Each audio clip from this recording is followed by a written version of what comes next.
Hello, greetings everyone. Can you all hear me? Yep. Yeah, it's picking up well. Okay, good. So I'm Ricky Punzalan, member of the Board of Trustees of the American Folklife Center. I'm happy to be serving as moderator for this afternoon's session, which will feature two presentations by CCG award recipients, followed by a question and answer session. So our first presentation will be from Isaac Rodriguez, based in Houston, Texas. In 2022, the American Folklife Center awarded Rodriguez and his team with a community collections grant for a project titled Sonidos de Houston, documenting the city's Chicano music scene. The project interviews musicians, dance hall owners, and others involved in Houston's music scene, working across a range of musical genres. Please give him a warm welcome.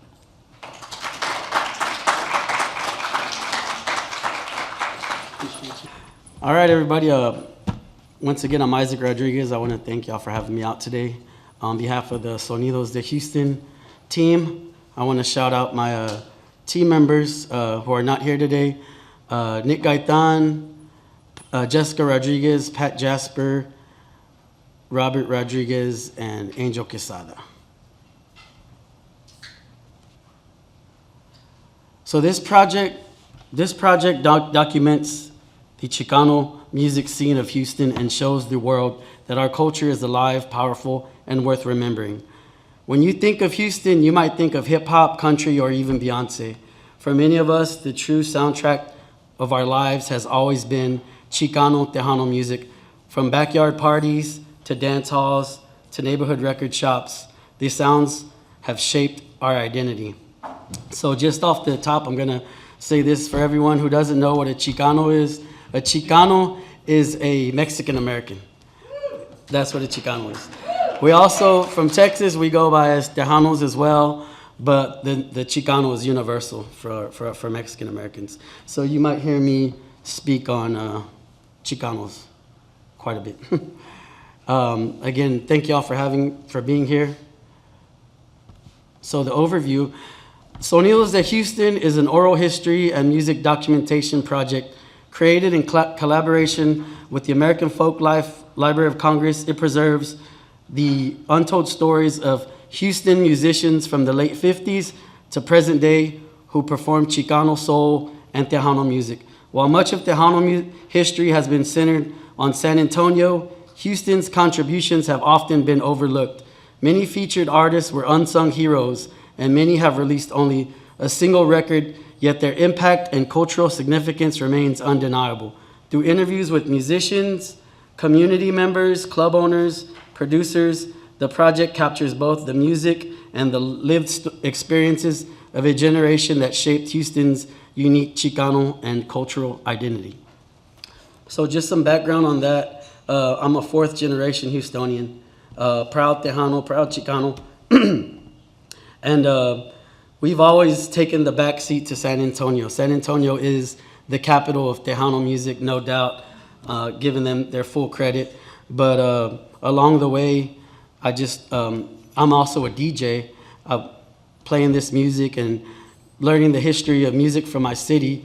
I started to realize that there wasn't any documentation on the history of music from my city. So we took it upon ourselves to go out to cantinas, to bars, to dance halls, to even barbershops and find these people from these communities to interview them to get the story. We've often heard backyard stories that we found out weren't, a lot of them weren't true. There was someone's uncle or grandfather telling stories, but through this documentation, we were able to get the facts from the musicians who recorded on these albums and the people who were there. A lot of these people were a big part of my family. This project has to do with my family, with my community, and the city. So I'm going to go ahead and cover the genres that we looked into, which is conjunto. Conjunto is a genre of music, Tex-Mex genre featuring accordion and bajo sexto. So the bajo sexto is it's a 12-string acoustic guitar. Roots in Mexican folk blended with European polka, waltz, German, Polish, Czech influence. So when the Germans arrived in South Texas and settled there, the Tejanos that were living there, the Germans brought their accordion to South Texas, and the Tejanos picked them up. When they started playing conjunto, they were really just playing these German polkas. And along the years, they started to add their own flavor, made them the music a little faster, and they added a drummer and lyrics, and that was the birth of conjunto. Popular in South Texas working class communities, known for a lively working class danceable sound. And here's a little sample of the conjunto.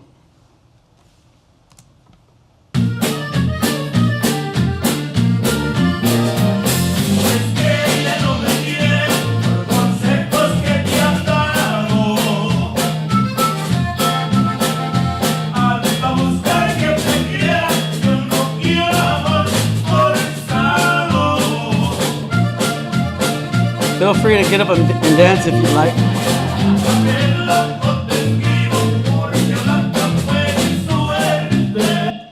Alrighty, there we go. Now the next genre that we focused on, the culture, is Chicano soul, or also known as brown-eyed soul. Now this music is exactly what it says. It's Chicanos playing soul music. Fusion of R&B soul with a Chicano twist. Smooth ballads with themes of love and heartbreak emerged among the Chicano youth in the 1950s and the 1960s, reflected the social climate with anthems such as Chicano Power, served as the soundtrack to the Chicano movement of the 1960s. So during the 1950s and 60s, these kids were first, second generation Mexican Americans. They wanted to do what every other kid at the time was doing, either playing an R&B group, a garage group, rock and roll, or soul music. This Chicano soul actually sparked the seed for what would become Tejano music, which we'll be going into next. After this clip of this Chicano soul band from Houston, Texas, Ricky V and the Stardusters. Ain't no big thing. Ain't no big thing. Ain't no big thing. Ain't no big thing. Let me tell you, babe, I got a brand new love. Even though you said you'd be my only love. Let me tell you now, I was feeling blue because all this time you had been untrue. But now I say, ain't no big thing.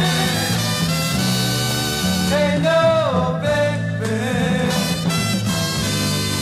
Ain't no big thing. Ain't no big thing. Ain't no. Thought that was gonna play a lot longer. Okay, so that right there was a band called Ricky and the Stardusters from Houston, Texas. I met Ricky just through a family member of his. He took me under his wing 10 years ago, and he told me stories of record labels and of the trials that they went through, the hurdles that they had to go through at the time just to get recorded in Houston, because there wasn't really a place for to record Chicano music in Houston at the time. They actually recorded their first album, their first 45 in San Antonio when they opened up for a band called Sonny and the Sunliners. Sonny and the Sunliners, the drummer of Sonny named Manny Guerra, he liked the band a lot when they opened up for his group, so he invited them to San Antonio to record under the Sunglow label, and that was in 1961. So now we're on Tejano music. It blends of orquestra, conjunto, along with soul, R&B, and later country and cumbia. Instruments include accordion, brass, and later the synthesizers. Performed primarily in Spanish, reflecting diverse Tejano heritage, rose to major popularity in the 1990s through artists like Selena. You all know who Selena is? All right, there we go. It's a uniquely Texas hybrid genre. And I'm going to go ahead and play a sample of this for you guys. For you. Enamorado.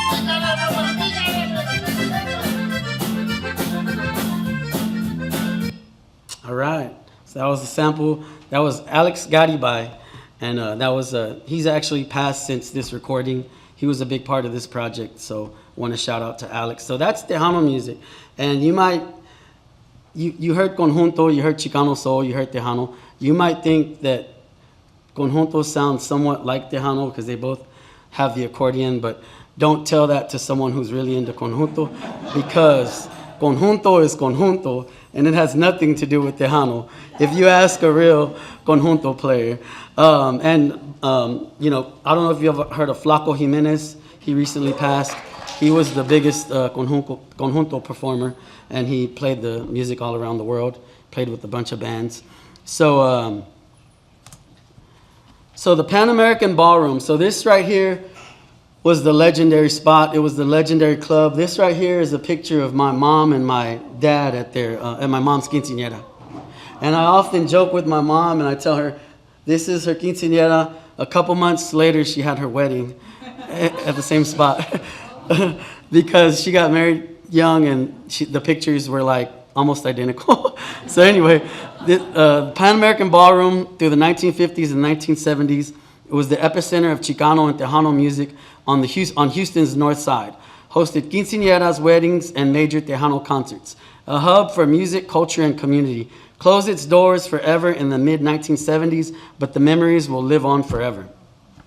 So, as I just said, the Pan American Ballroom was closed down in the 1970s. It was demolished, and of course, I don't know about Washington, but Houston loves to demolish its history, all its old buildings, to build townhomes and to make way for gentrification. So this building's been long gone, but throughout the community, the Tejano and the Chicano community, there's nothing like the Pan American Ballroom. I grew up, going to my grandparents' house, and it was just pictures all on the wall of weddings and quinceañeras and birthdays, and they were all taken at the Pan American Ballroom. So this place is was a huge asset to our community and to our people.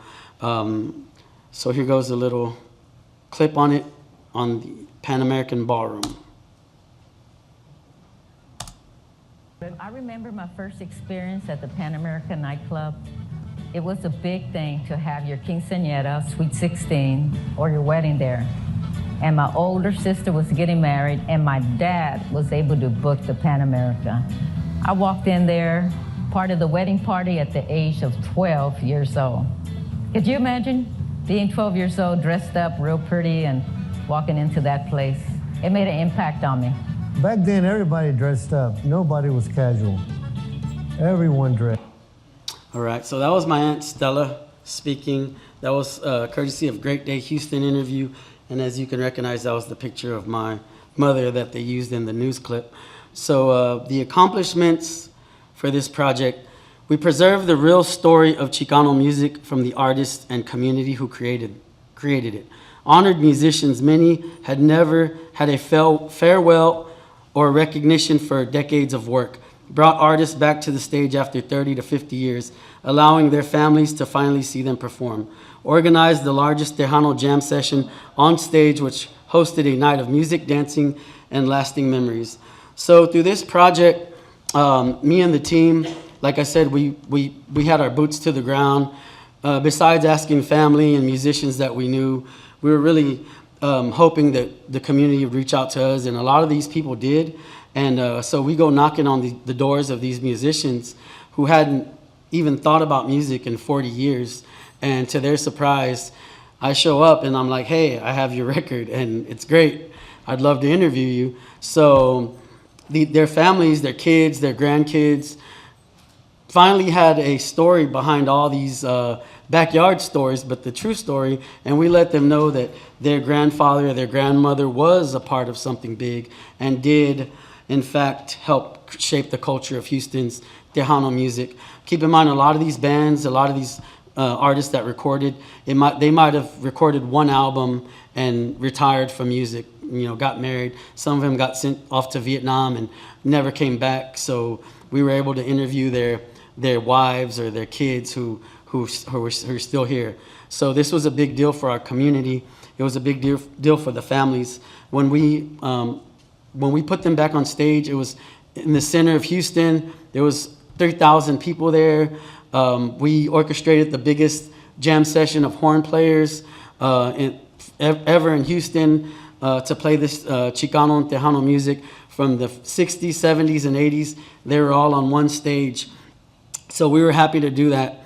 And we also accomplished getting this in here in the Library of Congress, so that way if some other young guy wants to come along, guy or girl comes along and wants to know their history of Tejano music, they have this now as a resource. So that right there is huge, and we feel very accomplished along with our community for that. So we're going to get into this clip, which we recorded the night of the show.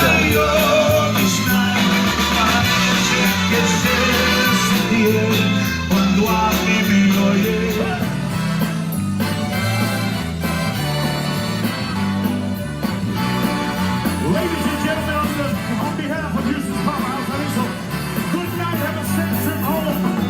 Viva Tejano!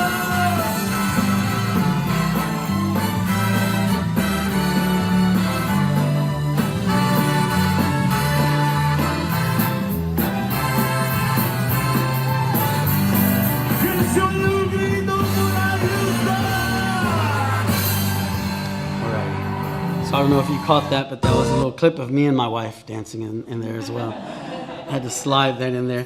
But yeah, so again, we want to thank you all for being here, and of course the American Folklife for allowing us to store these documents in the Library of Congress. This was a huge success for the community, and we feel satisfied that our community finally has representation. We finally have a space, and we finally have acknowledgement. And, again, I just want to thank everybody. It was a great job from all the musicians, all the community for taking place and a part of this. And again, I'm Isaac Rodriguez. Thank you, guys.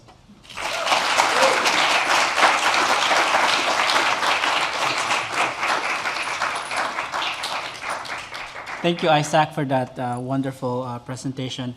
Now for our second presentation, please join me in welcoming Steve Rowland and Shamah ShaRize from CultureWorks, based in Seattle, Washington. In 2024, the American Folklife Center awarded a community collections grant to CultureWorks to support their project titled Time Out of Joint, Prisoners and Former Prisoners as Artists and Cultural Workers. For this presentation, Steve Rowland will be presenting in person, and Shamah ShaRize will be joining us via Zoom. Good afternoon, everybody. What a thrill to be here. This is so exciting. I can't tell you this. I've been doing documentary and oral history work for probably about 40 years, and being here is an incredible thrill, bringing our team together and have everything that we did preserved, like all the other groups that are here at the Library of Congress in perpetuity, is a really big deal for us. And of all the big projects that I've done in my life, this one has been really, really special and touched me. I want to say that my dear friend and colleague and our artistic director, Shamah ShaRize, is not here, partly because of the situation here in DC, and because of working with people who have been incarcerated makes them more vulnerable than you can quite imagine, and it just wasn't feeling right to him. However, we do have one of our other teammates here who I want to acknowledge, who's Anthony LaFontant, who's here, and you'll be hearing from him shortly.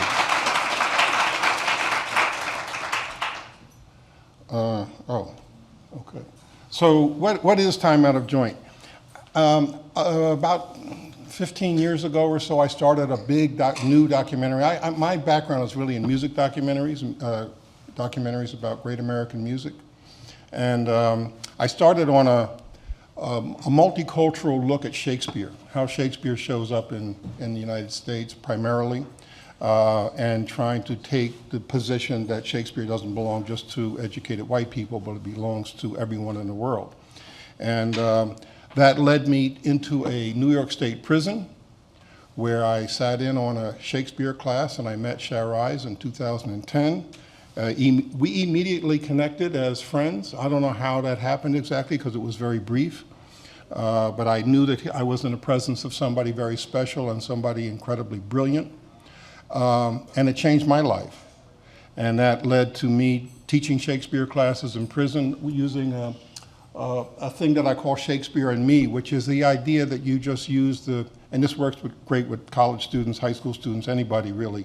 It's the best way to learn Shakespeare, to sort of think about yourselves inside the play, inside the story. What would you do? What motivates these people? Why did Macbeth do what he did?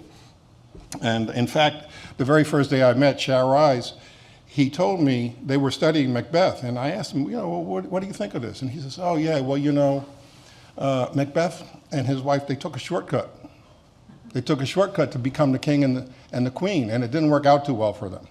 And a lot of us here who were incarcerated also took shortcuts, and at least we're still alive. And it was actually a very profound insight for me, even though it may sound simple, that the plays really did have a deep resonance. Anyway, so now a lot of the people that I met along the way are free, they're out of prison, and I realized that, and as you're going to see shortly, the level of brilliance, of sensitivity, of kindness, of thoughtfulness that exists inside of our prisons is remarkable and is not what we're told and is not what we see on television. And it became very clear to me that these people should be working as teachers. So we call our team formerly incarcerated teachers, and we go into high schools and colleges and we teach workshops. And we use this paired text concept of taking a scene from a Shakespeare play and an original piece. We pair them. The students stand up and read them out loud. Very frequently, they get an opportunity to read an original poem or spoken word piece to its author. And then we talk, and we work with the teachers about whether we're going to lean in on Shakespeare or American history or mass incarceration or racism. We have all of those things that we can do. And so why do we do an oral history and documentation project? Well, and the other thing is that I have to say is that our community is very different than all the other communities or many of the other communities that we're experiencing. And I'm very excited to see these wonderful communities. And when did it happen that documenting American communities and preserving American history and American culture could be interpreted as being un-American? Like, that's not good. And that's why this project and this whole, the staff here at the library need to be so congratulated for the work that they're doing every day, and we're so grateful to be part of that. So we decided to do these peer-to-peer, so we're not an ethnic community, and we're not a geographic community. We have people in our interview collection from South Dakota to Newark, Port-au-Prince, Haiti, Kingston, Jamaica, Guyana. These are all people that were in prison and they were deported after. So we have you're going to hear from one of our colleagues in Haiti who got deported. It's like having a second life sentence to go down there now. And giving voice to the voiceless is kind of our intention. Anyway, so and then these are some of the topics that come up in our oral history collection. And it's not only oral histories, it's also documentation of performances.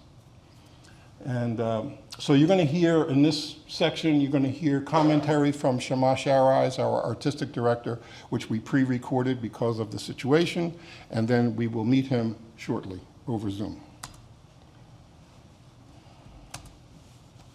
Afternoon, everyone. First, let me say that I am honored This is pre-recorded. about this event, and I'm extremely saddened that I'm not there physically because it was planned, and yeah, I was extremely honored and excited to be at the Library of Congress. But the temperatures that's happening in the world, the way that things are different now, there wasn't like this last year. Had this been last year, I would be there. But now I fear for my safety as an American citizen. So, yeah, I'm here through Zoom. I want to say that, well, first, my name is Shamah ShaRize. I am a husband. I am a father of 4, and I'm a teacher. I'm a learner. I'm a student. So despite my appearance, I am not a grown man. I am a growing man. I'm still learning, improving, elaborating on myself. And being a part of Time Out of Joint has not only cultivated, but actually perpetuated this growth, assisted me in building a stronger foundation for myself, my purpose, and my future. You know, before I was released, a comrade of mine said, "Rise, when you get home, what's your mission? What are you gonna do?" And I paused before I spoke, as I usually do. And I said, "I'm going home to matter." He said, "To matter?" I said, "To matter." I said, "I don't want to be invisible no more. I'm beyond the DIN number, case number, docket number, prisoner label. That's not who I am." I said, "I'm going home to matter, to do something that matters. So that I'm going, I don't want no little visual, candlelight visual, who's a good guy and go on to tomorrow. I want to do something that lasts, something that changes, something that adds on to something that's good to make it better." During these oral histories, gave people a voice, including myself. We was not invisible because our words are being heard. Our face were being seen outside of the light in the spectrum that we was cast under, whether voluntary or involuntary.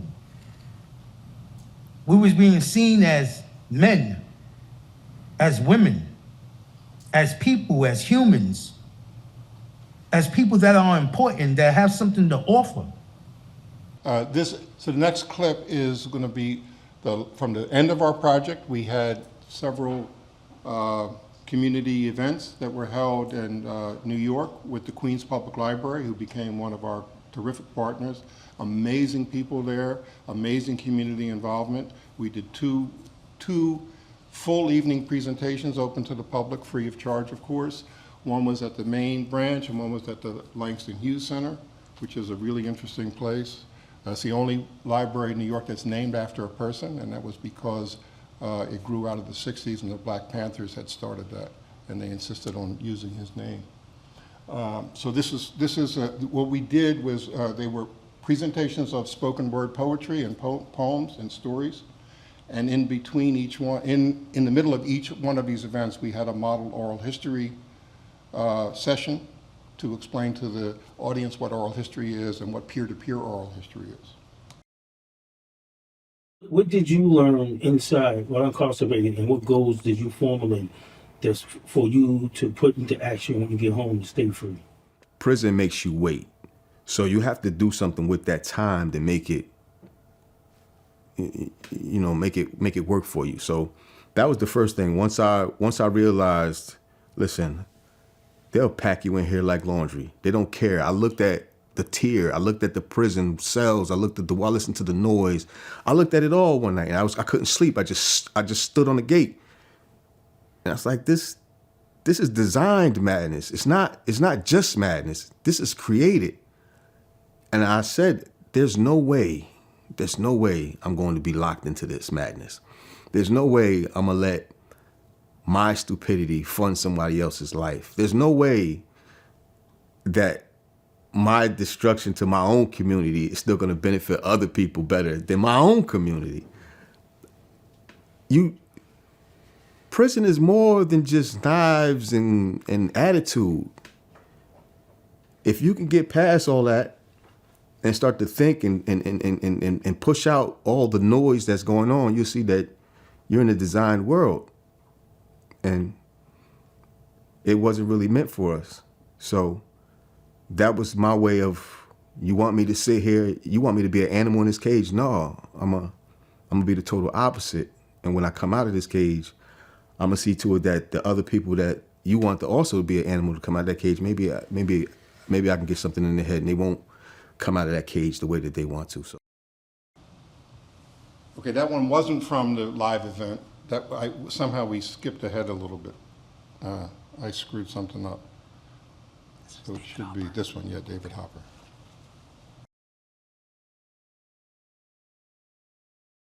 I'm just inspired to use my pen for good, and I think the pen is mightier than the sword, and that's my weapon of choice. Okay, all right. And when you speak to the community through your art, what's the one message that you hope resonates the most, especially with our young people who are going through, their own battles? Ooh. I got a few messages. One is one. Yeah. Nobody's coming to save us. Mm-hmm. Go out and get it. Like, that's it. That's my message. Like, all of my art, it has some, somebody actually literally just asked me a couple of days ago, like, yo, why your poems be all so hard, man? They so deep, they so black. I'm black. Right? I did 7 years and lost contact with my kids, right? And understand that nobody was there to help me, right? Outside of the packages from auntie, but it's like, you gotta do the time. Like, I have to do the time, right? Everybody got their own cross to bear. And I think a lot of my art and my messages is that.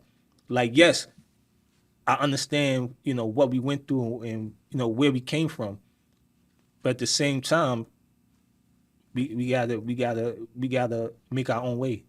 Nobody's gonna save us. And that's my thing. Like, I do it so other people can say, damn, he did it. He had a lisp. He's dyslexic.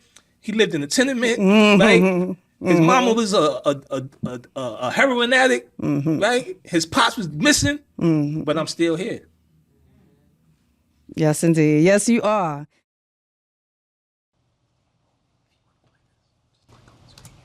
David Hopper is a man of resilience. He wanted change more so in himself than anything, and then the world, because he knew he couldn't change the world until he changed himself. When I was blessed with the opportunity to ask him to be a part of this project, and he readily accepted and was on it back, I smiled. And I said, wow, man, from the can to the land, we still stand.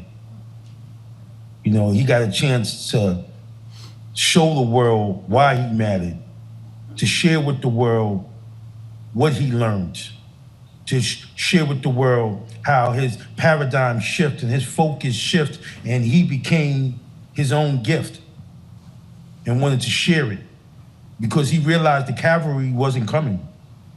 No help was coming from the sky. Nobody was going to give him a handout, and he didn't want a handout. He wanted to stand out. He wanted to last. He wanted to matter. And he shared that on our stage.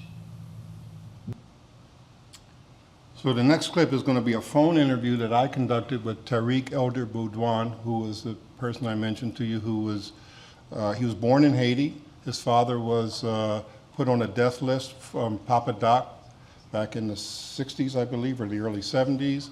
They fled to New York City. Tariq grew up in New York. He became a Muslim. He's an incredibly upstanding person. I have to say that he's one of the few people that I've worked with who was 100% innocent of the crime that he was convicted of. What they were doing was they were living in during the crack period in the 80s, they were living in a project in Brooklyn, and they were trying to get rid of the crack dealers. The police wouldn't do it because they were taking payoffs from the crack dealers so they could stay there. And they threatened the dealers and said, you guys have to leave, and one after another. One of the drug dealers pulled out a gun. Somebody shot him. It wasn't Tariq. The police leaned on him so he would tell. He thought he would get off because they had no evidence, but he was convicted and given a sentence of 25 years to life. He was turned down for parole after getting a master's degree in theology and becoming a mentor in the prison, which you're going to hear about now. And then he was deported to Haiti.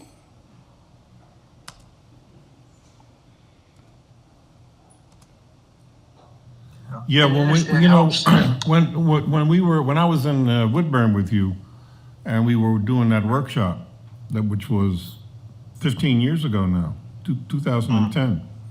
You quoted a section from the Bible. I think it was from Jeremiah.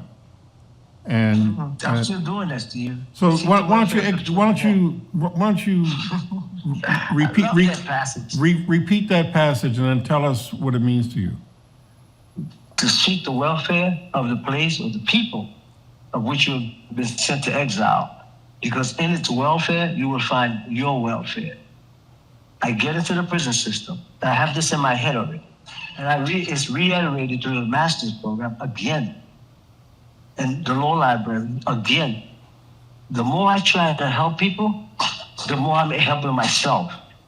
You have to live it to actually understand it. Because from small things like a care package, if you were to get locked up and you first come into Sing Sing, you probably don't have anything, you haven't gotten in touch with your family, you haven't gotten a visit. So you're gonna need a few things. If you transfer from a prison to prison, and your package, your property have to reach, you're gonna need a couple of things. So a person that helps you provide that, and tells you to do the same for someone else in return. Don't pay him, but do it for someone else in return. And you realize, damn, even in here, you could do good. You're seeking the welfare of others, but growing spiritually, emotionally, you're developing you. You're able, this is the coping mechanism. You're so busy caught up helping other people, you don't realize that people are protecting you because they respect what you're doing, even if they don't have the heart to go out there and risk doing it.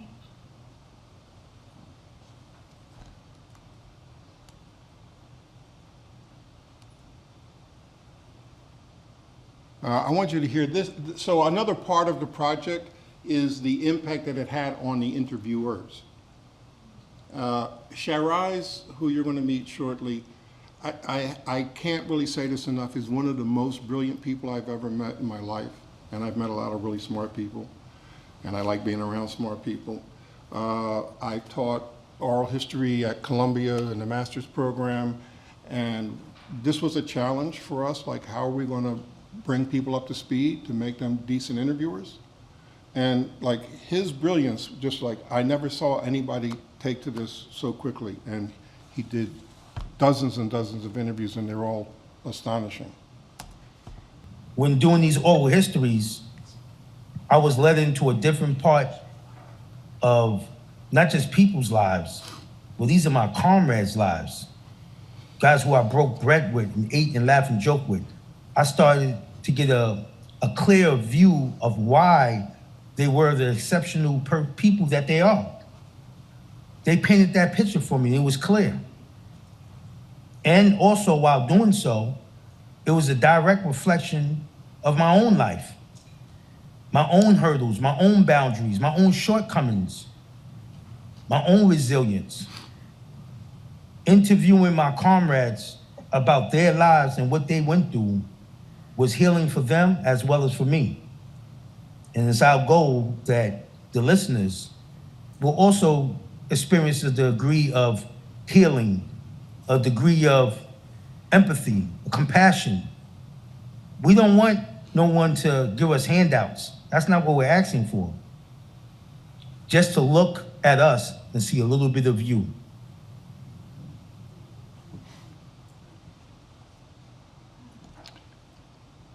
So one thing that I mentioned before is that we're not ethnically bound, we're not geographically bound. The project started with all men. We finally have our first woman, who you saw interviewing David Hopper on the stage, and we're now going to listen to part of her poem. And also, we were able to connect with a group of people that study Shakespeare in prison in Kentucky with a very important person in this space named Kurt Tofland, who's a friend of mine and a friend of ShaRize. And so we have a group of people. We even had one of his students, I don't know how he ended up there, but who was in prison in Australia, and his interview is part of this also. And they're all such moving stories. Anyway, let me get you to see Kim. And then we'll go to I finally started seeing my worth. That happened more around the time that I gave birth. But now I have to make decisions for someone else's life and give him advice. It took years before I got it right. And I'm not saying I'm perfect, but I did a lot to learn from. A convicted felon, a mother with no man to fully assist. But I had the nerve to have men in my circumference. Girl, what the fuck was you thinking? That was all I knew. But I paid my dues, served my time, and I grew. Yep, you know that rose that grew from the middle of the concrete, from those inner city streets? That's me. I'm a good look now is what they calling me. Was bad for many years, but nothing scorned me. I forgave, I forgot, and I became a better me. I have a mother who's clean, and now drug-free. She's beautiful. I wouldn't change her for the world. I had a dad who adopted me, made me his little girl. But he passed away in the middle of me becoming a convicted criminal. Whether my image was on a mugshot or a headshot, I represent Seabrook with all I got. I wanted everything for both dads to see me and my success. But now, I'm gonna be in the Library of Congress. There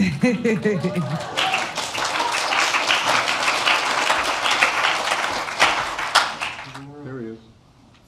This is live. Afternoon, folks. And welcome to our annual Core Craft Auction. Our fine livestock were raised from our country's most distinguished plantations. New York City, Detroit, Chicago, and LA. I assure you that these beasts were cultivated to tend to your feels and desires with zero talkback. They are strong and eager to serve. They can make license plates, chairs, tables, and even mattresses when given in a direct order.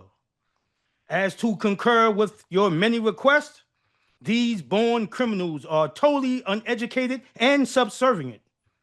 Shall we start the bidding at, say, 1 year? 1 year, 1 year, 1 year. Can I get a 1 to 3? 1 to 3, 2 to 4, 2 to 4, 3 to 9, convicted. 5 to 10, 10 flat, 10 to 20, sold. 25 to life, 35 to life, 45 to life. 55, 55, do I hear 55? 55 to life. Convicted, sold, same shit. Convicted, sold, same shit. Convicted, sold, same shit. How can you give me what you never gave me? Life. Take away what you never gave me, life. A moment to think. This is for my people in the stress hole, where the stress blows, feeling death's hold. Bring it back. 1 year, 1 year, 1 year. I write for those who survived just long enough to die. I don't have a choice. Without my pen, my boys in the box won't have a voice. Innocent until proven guilty. Guilty was never proven innocent. Shackles and chains, identity stolen, numbers for names. The beatings numbing my brain, impossible to numb all the pain. The shame is breaking my heart, tied to a horse getting ripped right apart, or deuced at the board, killed on the ship, struck with batons or struck by a whip. 1 year, 1 year, 1 year, can I get a 1 to 3, 1 to 3, 2 to 4, 2 to 4, 3 to 9, convicted, 5 to 10, 10 flat, 10 to 20, sold. You are now property.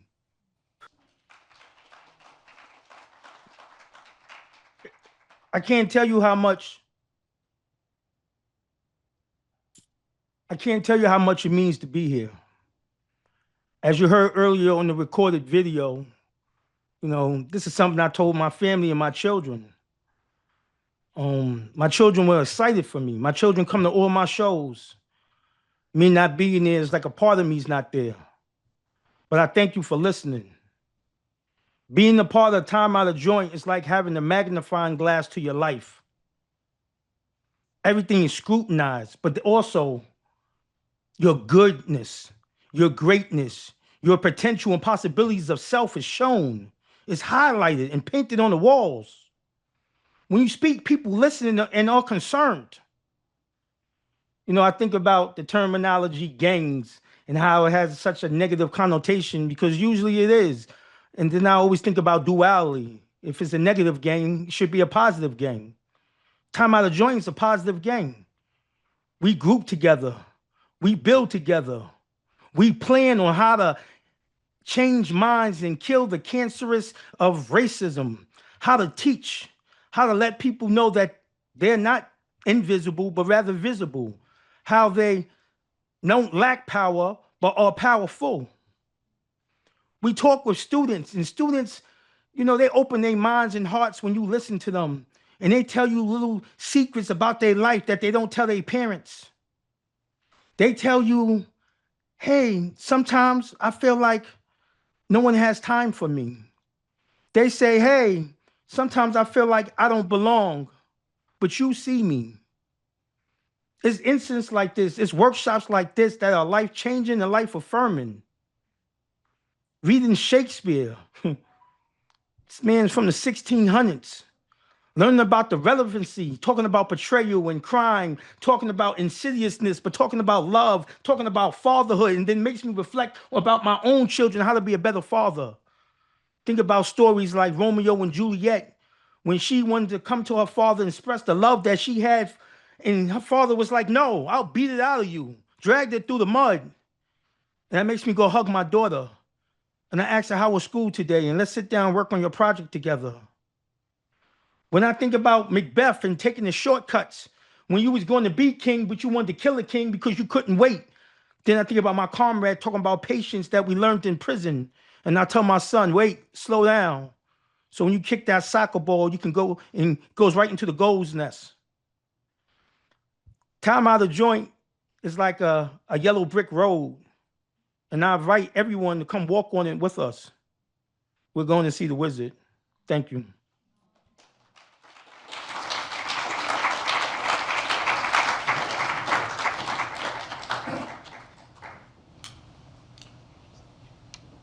Thank you, ShaRize. It's great having you here. We wish you were here in person, but we're now going to move to our question and answers. So we have about 25 minutes for questions, and I'd like to invite the audience to ask questions. There are AFC staff roaming around with a microphone. So compose your questions as we set up.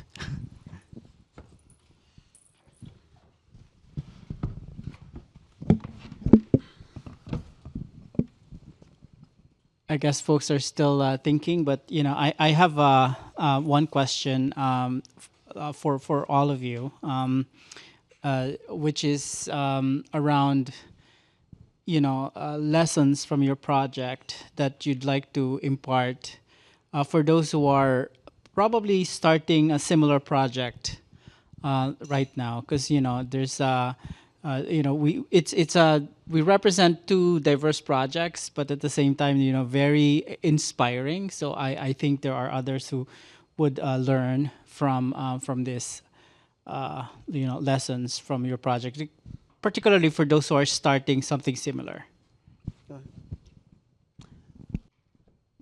So the lessons from this project, really just communication. You got to be on the communication with the project team, along with the participants of the project, everything, especially those release forms. So that's what I would say. That's wisdom right there.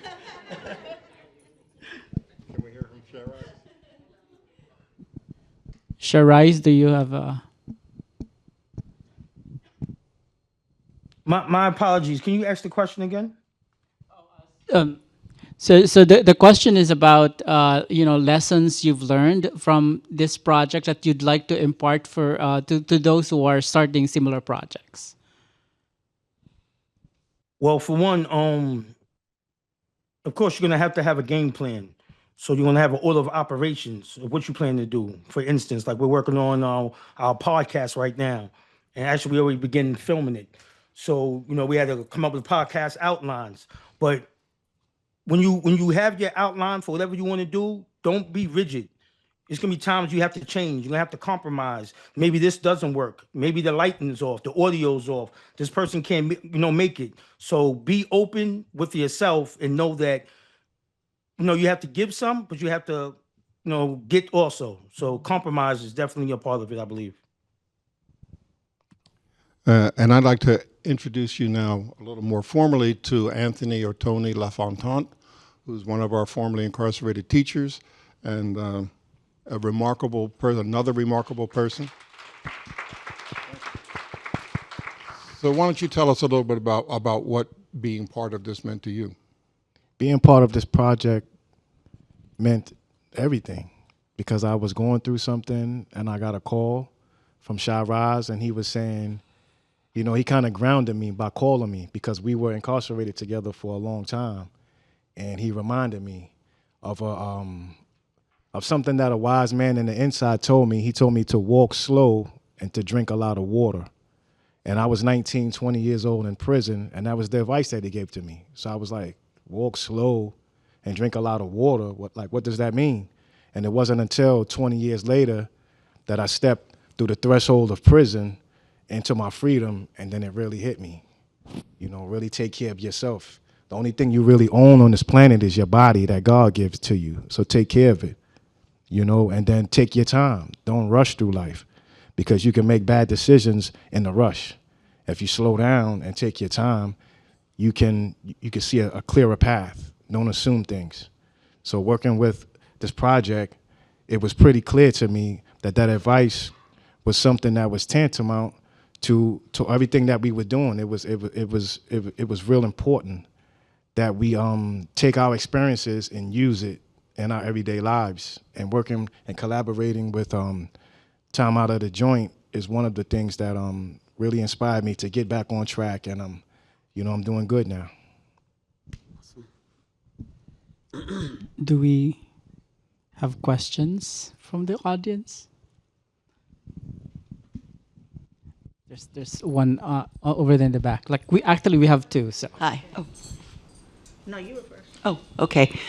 Moving forward, both projects, but I'd be interested to seeing what you envision as a future. Do you go back in and work with incarcerated individuals, but do you also engage with young people outside now so they learn from what your lessons that you've lived? What is your plan moving forward, and does that involve those things? Yeah, I think I could answer that. We actually don't do much work with people that are still incarcerated anymore. We work with people who are free, and we bring them in as teachers, and we go into high schools and colleges. We do free Zoom workshops. We also were incredibly fortunate to have another grant from a different division at the Library of Congress, the Teaching with Primary Sources and the Lewis Houghton Initiative, which is involved in teaching civics. And so all of the work that we have now collected for the AFC project can now be incorporated into our podcast and into our lesson plans that we're building. So we take these video clips and we can share them with students all over the country. And that's kind of where our focus is. Although I do have to say that the Oral History Project exceeded all of my expectations in terms of its power, its magnitude, the number of hours that we were able to do, having amazing people like ShaRize and Tony involved in it. So I'm hoping that we can figure out a way to keep it going and have this larger oral history of people who were told almost from birth that they were meaningless and didn't matter. I think that question is also perfect for Isaac. What's next for your project? So for me, the music part of our culture, this Sonidos de Houston project, I feel this is complete for my work. I'm now in other Chicano communities documenting the history of that. One Chicano community, the history of lowriding. So now I'm really deep into lowriding in Houston. So it's a culture and it's beautiful. And again, when I ask the elders in the lowrider community in Houston, the history, a lot of them don't know it themselves. So that sparked me to, well, you know what? We need to get this story down. And we've participated in the museum in Houston where we line the whole museum up with our lowriders and we DJ for these events. So it's a big deal. What we've done in Houston, it's kind of sparked something in the city to embrace their Chicano community. Houston, I don't know if y'all know Houston, but it's known for these cars called slabs, where they have these long rims that stick out the car. So that's really what that was birthed in Houston. But lowriding in Houston actually predates that. So my job now with my crew is to teach that to the community, to the youngsters that don't know this history, the whole city. But we, try to teach the brown kids like, hey, be proud of who you are. You have an awesome history and an awesome story. So, thank you for that. We have, I think, additional questions in the audience. Yes. Yeah, I had a couple of questions. Thank you for both projects. You raised some interesting questions. You make me wonder about lowriding now. Like, I grew up in California, so now I'm like, did lowriding start in LA or did it start in Houston? But that's a whole nother question. That's a whole other discussion right there. But I wanted to ask this second project, Time Out of the Joint. If you could talk a little bit more about the training process. You alluded to it, but I was curious about how you prepare the participants to conduct these interviews. Well, that's a good question. It was myself, and we were lucky enough to have another core member of the team named Professor Charles Hardy, who some of you may know of. He was a past president of the Oral History Association, and he's an old friend of mine and a radio producer from when we were much younger. So he and I conducted the trainings, and we just did several sessions with people, and then a lot of times it was interesting. It was very difficult doing this project because we were so far apart. So a lot of the interviews had to be done on Zoom or Riverside. But what that also provided was an opportunity for us to take someone like ShaRize, give him the training, and then sit and listen while he was doing the interviews, and then we could kibitz a little bit. We could get in there and offer a little question or suggest something to them. But really, the people were like, I don't know, I can't answer why it worked so well. It was just because of the meaning of it and the innate intelligence and brilliance that people just picked up on it really quick. ShaRize, you want to say anything about the training process? Yeah. When you think about a conversation, or just think about a conversation that you're listening to, maybe someone's speaking with you. And as the person is speaking, we're usually formulating our response. That's what we're doing. If we're formulating our response, then we're not listening. This training process taught us, really me, to learn to listen more. Just be quiet. That's why I got 2 ears and 1 mouth. And when you listen to people, one, you find out that oftentimes your question will be answered by letting them speak. 2, after I listen to them and then internalize it, well, then I can come up with a better question. So I think like the whole training process for me was just listen, just learn to be still. And that's something that we learned in the penitentiary. We call self-therapy, where, you get out, they let you out for chow in the morning, and then you go to yard and program, but then you lock in. Then you go out for lunch. you know, and go to program, but then you lock in. And then you go out again at nighttime, but then you lock in. Those lock-in times is your turn-off moment. That's like in a free society, you unplugging your cell phone, putting your phone on airplane, you know, putting do not disturb on your house door and not being bothered. So the whole process was about unplugging and listening so you can tune in. I think Lowrider question. I think it's California. Just kidding, Isaac. Just kidding. actually I heard it was New Mexico, but I'm just kidding. I'm from Chicana from California, right here, musician. But wonderful projects, amazing. I just wanted to. I was really taken by ShaRize's poem. I mean, his poem when he makes the connection between the prison industrial complex and modern day slavery, right? Those kinds of connections, and that was just amazing. And I'm sure there have been so many other connections made to the literature and to everything else that as they discuss. And what I'm wondering is that all of those things, bringing up the oral histories and being a good listener, as you mentioned, at some point you kind of open up a can of worms, like the emotional impact. What was the follow through in the emotional impact? How did you make sure that? Because sometimes when people share, it could just, how are you taking care of yourselves as listeners, but also yourselves as human beings that are still locked up, or that that are free, but like the emotional impact and aftermath. That's one question for you all. And then the other one for Isaac is, did you document? I know that you talked to a lot of the folks that have recorded and dealt with industry and all that.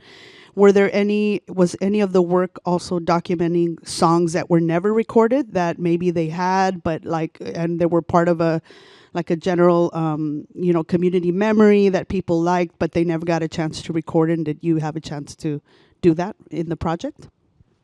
That's it. so as far as that, I mean, we heard stories of people of kids who were shipped off to Vietnam and never came back. And we did hear one story where they were working on this great album with this singer who got shipped off to Vietnam, and they didn't get to do it because he didn't come back home.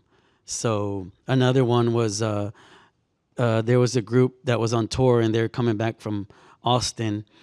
I mean, from Austin, and they had their tour bus had a wreck, and nine members of the band passed away, and there was only one that lived. So not as so much as a song that didn't get recorded, but I guess unfinished business from these musicians. I'd like to hear from ShaRize and Tony about that whole issue. So the issue of uncovering wounds and going into the past is very, very important, and I'm really glad you asked that. In fact, when I was starting to recruit people to be part of the team, there was often a question, do I want to come out and say I'm formerly incarcerated? Do I want to announce that to anybody? But then doing the interviews and reliving things, why don't you talk a little bit about that? What was that difficult for you to relive this in an interview? Part of my recovery is accepting who I am and all of what I've been through, because all of what I've been through prepared me to what I'm going to go through. So in doing that, I had to be able to open myself up to say that, yeah, I made a mistake back in the days, and I'm no longer that person, and I'm proud that I'm no longer that person, because my thinking did a 180. So I'm no longer the person that I was. But the emotional fallout, like you said, is devastating, because now I have to recount being in a cell or being in a prison yard. A lot of the violence and things that go on in there. It takes an emotional toll, but it's worth it, because it's an emotional toll that contextualizes the struggle that I went through, and it highlights the strength that I have to be able to speak it out and not be silenced. So it's like a duality. It hurts, but it hurts in a good way. It hurts recounting it because I lived it. But it also, it gives me strength because I'm able to speak it out and to hopefully give a lesson to others. ShaRize, what was it? I mean, the wisdom and the depth, I'm just like constantly learning. I just learn so much all the time. ShaRize, you want to talk a little bit about that whole issue of trauma? Yeah, so prior to me coming on board with Time Out of Joint, first I was in construction. I have all my certs. I was a heavy machine operator, and was working a lot of hours. I was making a lot of money, and I wasn't seeing my family. Then I left that, and I started my own shipping company, which was cool. Now I could do whatever I want, but I was always on the road making money, and I wasn't seeing my family. And during this time period, Steve kept calling me and texting me and calling me and texting me, be a part of these workshops, come in these classrooms. And I said, oh, Steve, I'm on the road. I'm going to another state. And then one day I joined. And then I realized the effect of prison is we don't fully outgrow the effect of prison, especially when you served a substantial amount of time. And I realized that what I was lacking is something that was first offered to me in prison. The family, the groups, the classrooms, the workshops, the sitting around with people in the same boat like me, dialoguing, learning about each other. I tell my children all the time, I don't know how to be a father. I'm learning. I never had a 10-year-old, and I never had a 13-year-old. I never had a 5-year-old. Like, I never had all these ages all at the same time. I never had that. So I'm learning. So I talk with other fathers. Hey, Steve, what should I do about this? Because he's a father. And he'll say, well, Rod, this is what I did, but I don't know either. And I realized that he's still learning. So I'm on Zoom pretty much about 8 times a week in different groups. I'm part of different groups, different networks, because I need this. I need to constantly keep being a part of micro communities, building, working on me. My favorite room in my house, and I have a few rooms in my house, is my bathroom. That's because of the substantial amount of time I spent in solitary confinement. Where my tub is, that was my bed. And my toilet, only difference is it's not metal, and it's right next to my sink. And that's my safe space, because I've been in there so long that I'm comfortable in there. So like I was saying, one of the things to do, it is traumatic, but we have to keep talking about it. We have to keep dialoguing on it. And like Anthony just said, we embrace it. And that's what makes us stronger. Thank you.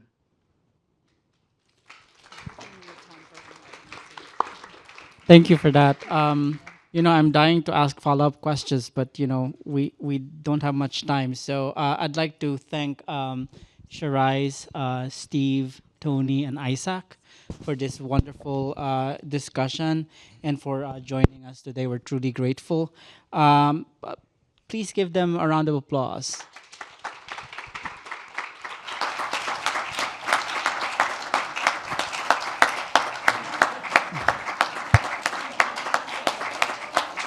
Yeah, thank you for the hearts. That's really like a nice touch to end this session.